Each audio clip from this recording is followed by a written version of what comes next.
दिया।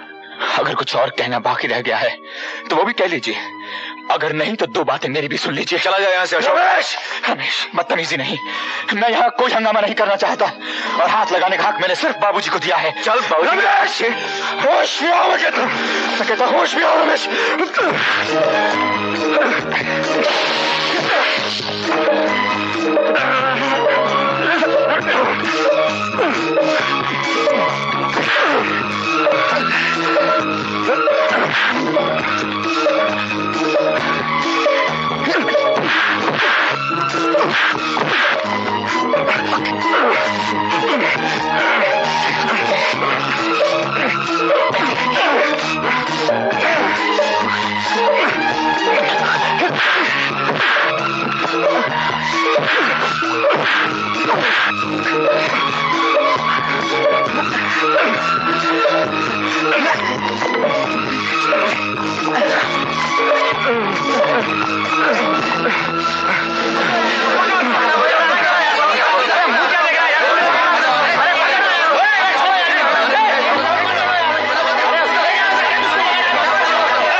सेठ जी नमस्कार, अपना काम बन गया। अरे वाह वाह वाह वाह। दौलत राम, कहो भी क्या कहना चाहते हो? डीएन मिल्स में मारामारी चल रही है, मजदूर भड़क उठे, ससुर ने दामाद को निकाल बाहर किया। ये देखिए नए इंजीनियर के लिए इश्तेहार, दोनों में फूट और डीएन मिल्स का बेड़ा गर्क। वाकई तो कमाल की खबर है दौलत राम। देखो ये मौका से न जाने पाए। अरे कैसे जाने पाएगा, उसी की तैयारियों में मैं लगा हुआ हूँ।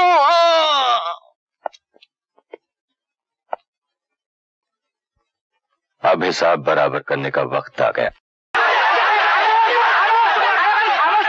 तुम ही लोग बोलते होगे कि दिनू काका को भी बोलने का मौका दोगे। बताओ ना दिनू काका क्या बात है। मैं कह चुका हूँ कि आप लोगों के हर सवाल का जवाब देना मेरे लिए जरूरी नहीं। इसका मतलब तो ये हुआ कि बेटे और दामाद के झगड़े में आप बेटे की तरफदारी कर रहे हैं। आखिर उसने भी मिल के लिए खून पसीना एक नहीं किया है क्या? पर इस मिल को खड़ा करने में अशोक बाबू का भी तो हाथ है। मैं इस मिल का चेयरमैन हूँ, चेयरमैन। जिसे चाहूं रखूंगा, जिसे चाहूंगा निकाल दूंगा, और अशोक को मैंने निकाल दिया और ये फैसला मैं नहीं बदलने वाला। अच्छी तरह सुन लो। यूनुस भाई, ये दिनू काका को क्या हो गया? कुछ समझ में नहीं आ रहा है। लेकिन वो तो हमारी बात सुनने को तैयार ही नहीं। अगर उनका यही फैसला है तो हम भी अपना फैसला करने का हक रखते हैं। हम भी इस मिल में बराबर के हिस्सेदार हैं। उन हिस्सों पर तुम लोगों का कोई हक नहीं है। वो हिस्से हमने तुमको खैरात में दिए, खैरात में। मजदूर खैरात नहीं लेता साहबजादे, अपने हक लेता है, और ये बात तुम्हारे बाबूजी अच्छी तरह जानते हैं। मैं तुम लोगों के मुंह नहीं लगना चाहता। तुम सब ने बाबूजी का फैसला सुन लिया है और उनका फैसला अटल है। अब तुम लोग जो चाहे कर लो, लेकिन अशोक इस मिल में नहीं आ सकता। That's all, go. Come on, go. चलो चलो चलो चलो। ठीक है रमेश बाबू, इसके बाद जो कुछ भी होगा उसकी जिम्मेदारी तुम लोगों पर होगी।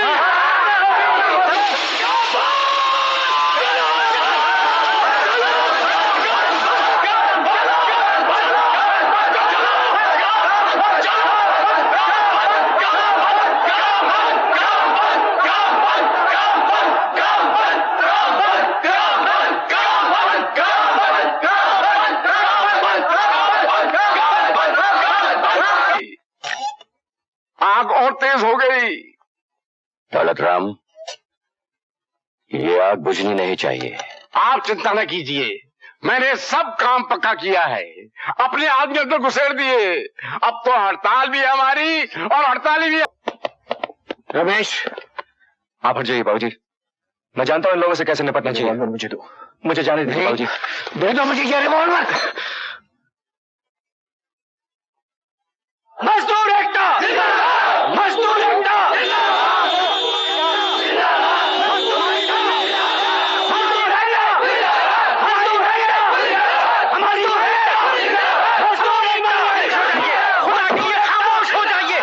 ये मेहरबानी करके चुप रहिए। मजदूर एकता, मजदूर एकता, मजदूर एकता, मजदूर एकता, हमारी मजदूर एकता, मजदूर एकता,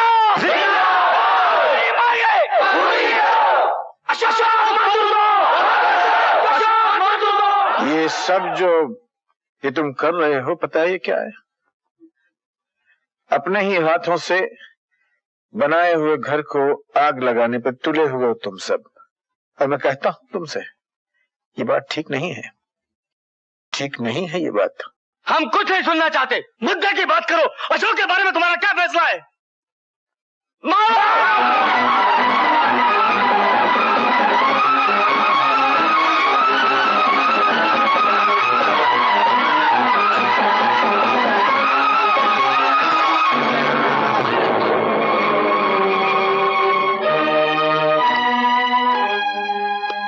अगर तुम लोगों का यही जवाब है तो एक बात मेरी भी सुन लो। इस मिल को जलाकर मैं अपने हाथों से राख कर लूंगा, लेकिन अशोक को वापस यहां नहीं रखूंगा। हाँ। बहुत खूब दौलत राम, पत्थर ठीक निशाने पर लगा। पत्थर भी तो हमने मारा था, निशाना कैसे चूकता? बस अब एक आंच की कसर बाकी है। सेठ जी, सांस की नली काट दीजिए, एक फोन तिवारी को हो जाए। गुड, हाँ। Very good idea.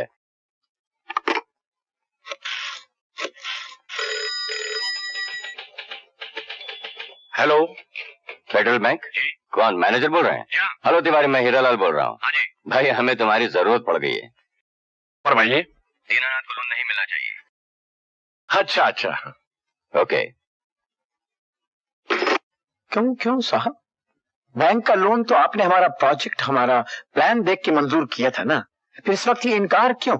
वहां मशीनें आई पड़ी हैं, हम लोगों को डिलीवरी लेनी है। डिलीवरी लेने से क्या फायदा दीनानाथ जी? आपकी मिल में तो हड़ताल चल रही है और चल ही रही है, जो खत्म होने का नाम ही नहीं थी। हड़ताल से आपका क्या ताल्लुक है मैनेजर साहब? हड़ताल तो मजदूर का आखिरी हथियार है, उसका हक है। उस हक को वो सही इस्तेमाल भी कर सकता है और उसका गलत इस्तेमाल भी कर सकता है। लेकिन आपने कर्जा तो हमको देख के दिया था ना, हमारी मेहनत, हमारी ईमानदारी को देख के, हमारी मिल को देख के दिया था कि नहीं? जी हाँ, आपकी मिल को दिया था, लेकिन आजकल वो मिल बंद है। आई एम सॉरी, जो बैंक का ऑर्डर है मैंने आपको बता दिया। ये पब्लिक का पैसा है। छोड़िए बाबूजी, आप इस कमीने से क्या बात करते हैं? ये उस आस्तीन के सांप की करतूत है जिसे आपने पाल रखा था, आपने। और मैं जानता हूं इस हरामजादे ने अशोक के साथ मिलकर यह साजिश का जाल बिछाया है। मिस्टर रमेश, खामोश रिश्वती कुत्ते। रमेश, मैं तुम्हें तुम्हारी औकात बताकर ही दम लूंगा। जमादार बुलाओ पुलिस को। अरे बुला पुलिस को, देखता हूं पुलिस क्या करती है। पुलिस के बच्चे। रमेश नहीं, आप मुझे रमेश, छोड़ दे। बदतमीज, बाकी मैं इन सबको सबक सिखा दूंगा। नहीं, चलते हैं यहाँ से, चल। साहब ने आपको समझता क्या है? चल। क्या हुआ? होना क्या था? प्रोजेक्ट मंजूर करने के बाद बैंक कर्जा देने से इनकार कर रहा है। है भैया, हद हो गई है। दीनानाथ सक्सेना को कर्जा ना मिले ये तो हो ही नहीं सकता। अजी ये बैंक नहीं देता, वैसे ही आप हुक्म कीजिए, मैं आपके सामने रुपयों का ढेर लगा दूं। अजी आप बोलिए सही, दीनानाथ सक्सेना को पैसे की चिंता हो तो लाने दो मुझ पर। बोलिए कितना चाहिए? 10 लाख, 20 लाख, 50 लाख, कितना चाहिए आपको? मैं दिलवाता हूँ। अजी आइए ना, आइए अंदर आइए, मेरे साथ आइए, आइए आइए आइए आइए। दौलत राम जी, इन्हें क्यों तकलीफ दी? इनका तो पैगाम ही काफी था। लेकिन सेठ जी, मैंने सोचा जो बात आमने सामने बैठकर हो जाए उसमें ज्यादा वजन होता है, इसलिए साथ ले आया। यह बात भी ठीक है। मैं माफी चाहता हूँ दीनानाथ जी, आपको यहाँ तक आने की तकलीफ उठानी पड़ी। कोई बात नहीं है सेठ जी। हाँ हाँ, ये तो आपस का मामला है, आप कोई पराये तो नहीं हो गए। बल्कि गलती तो हमारी थी जो हमने आपकी कदर नहीं की। खैर, फरमाइए कितना रुपया चाहिए आपको? मुझे 50 लाख रुपए की जरूरत है सेठ जी। 50 लाख? ठीक है, हाजिर कर देते हैं, लेकिन जरा जमानत की रस्म पूरी करनी होगी। मेरा मतलब है बाकी के हिस्सेदारों का मुंह बंद करने के लिए कोई शेयर वगैरह हो तो। हाँ, शेयर्स। बाबूजी मैं जानता था जमानत के लिए ये लोग हमसे कुछ मांगेंगे, इसलिए मैं अशोक के सारे शेयर्स अपने साथ ले आया। मेरे ख्याल से ये काफी होंगे। जी जी, बहुत काफी होंगे। क्या है कि हमारी कंपनी के रूल्स है ना, we got to follow them.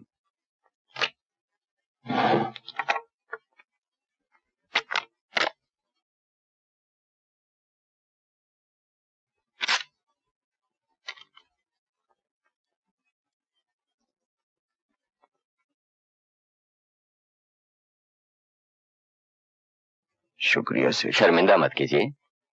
अगर हम लोग एक दूसरे की मदद न करें तो कौन करेगा?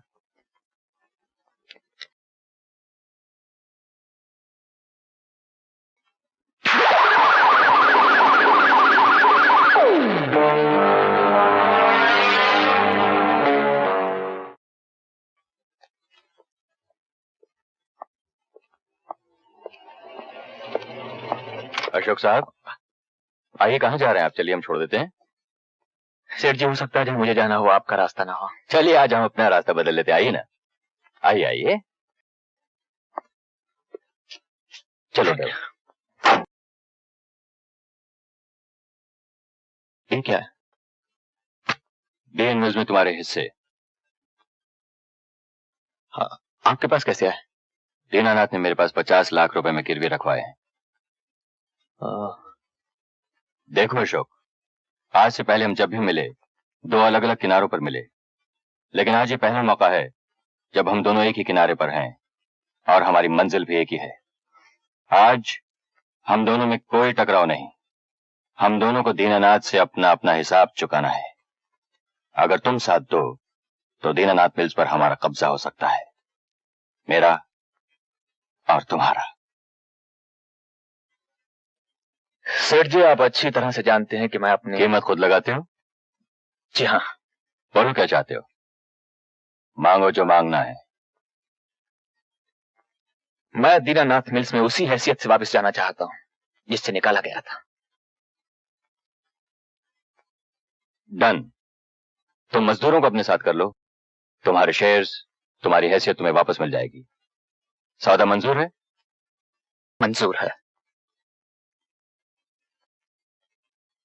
मैं भी उन लोगों को बताना चाहता हूं कि मैं कौन हूं और क्या कर सकता हूं।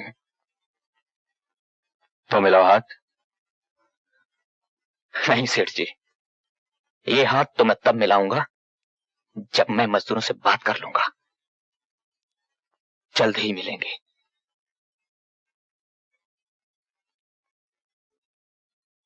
वाह सेठ जी वाह, ऐसा दांव मारा है कि दुश्मन चारों खाने चित। अरे फांसा अशोक को और फांसी में लटक गया साला दीनानाथ। अशोक यहाँ क्या कर रहा था? सेठ जी के ऑफिस में कोई भी किसी वक्त भी आ सकता है, कुछ भी कर सकता है। यानी उस हरामजादे को सेठ जी ने बुलाया? हाँ बुलाया था। तुमसे मतलब है अशोक हमारा दुश्मन है और हम तुम्हारे कर्जदार हैं। उसके हिस्से भी तुम्हारे पास हैं। क्या मतलब के लिए ये बातें काफी नहीं है? तुम्हारा ख्याल बहुत गलत भी नहीं है साहब सादे।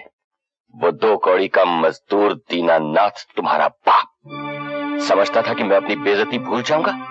भूल थी उसकी है।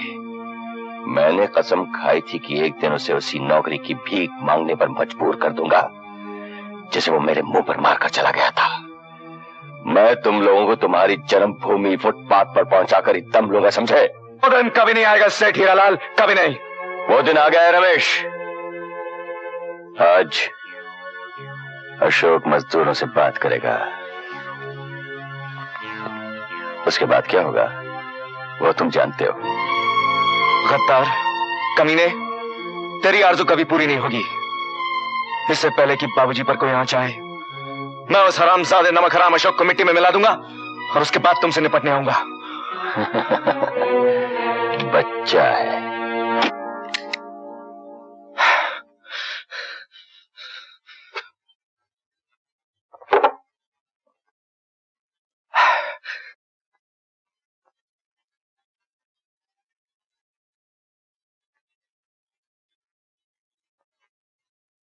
ये सब क्या है? किसने किया ये सब? मैंने। मगर क्यों?